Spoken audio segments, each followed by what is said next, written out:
আসসালামু আলাইকুম। চলে আসলাম নতুন একটি রেসিপি নিয়ে।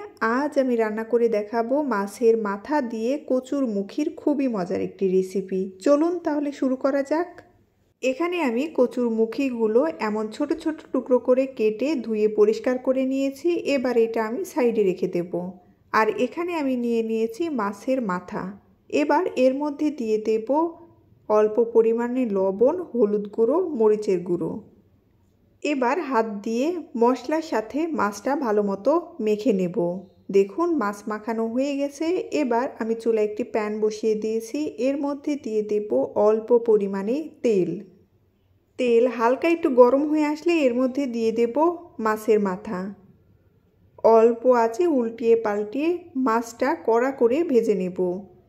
এভাবে মাছ কড়া করে ভেজে নেওয়ার কারণে মাছের যে একটা গন্ধ আছে সেইটা আর থাকবে না, আর রেসিপিটি খেতে ভালো লাগবে। দেখুন মাছ ভাজা হয়ে গেছে। এবার উঠিয়ে নেব। এবার একই প্যানের মধ্যে দিয়ে দেব পেঁয়াজ কুচি, কাঁচামরিচ, দিয়ে দেব অল্প পরিমাণে গোটা জিরে। এবার অল্প আঁচে নেড়েচেড়ে পেঁয়াজ হালকা করে ভেজে নেব। পেঁয়াজ হালকা একটু নরম হয়ে আসলে এর মধ্যে দিয়ে দেব অল্প পরিমাণে পানি। দিয়ে দেব আদা, রসুন, জিরে বাটা। আদা, রসুন, জিরে আমি একসাথে বেটে নিয়েছি। দিয়ে দেব হলুদ গুঁড়ো, মরিচের গুঁড়ো, স্বাদ অনুযায়ী লবণ। এবার নেড়েচেড়ে পানির সাথে মশলাটা ভালো মতো মিশিয়ে নেব।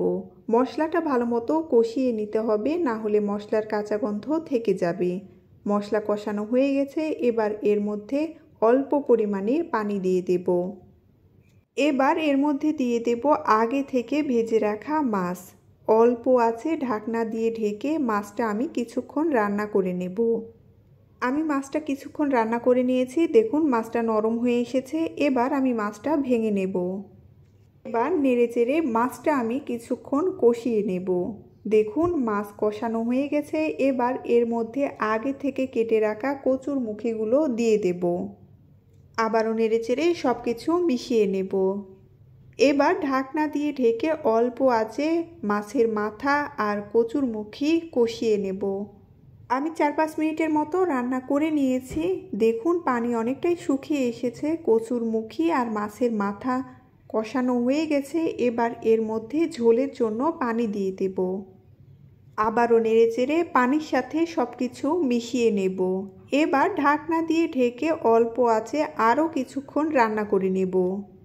আমি 4-5 মিনিটের মতো রান্না করে নিয়েছি। এবার একটি চামচের সাহায্যে নেড়েচেড়ে কিছুটা কচুর মুখি এমন করে ভেঙে দেব। রান্না হয়ে গেছে। এবার চুলাটা বন্ধ করে দেব।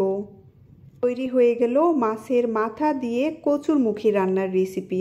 আপনারা বাড়িতে একবার হলেও মাছের মাথা দিয়ে কচুর মুখি এভাবে রান্না করে দেখবেন। এর স্বাদ মুখে লেগে থাকবে।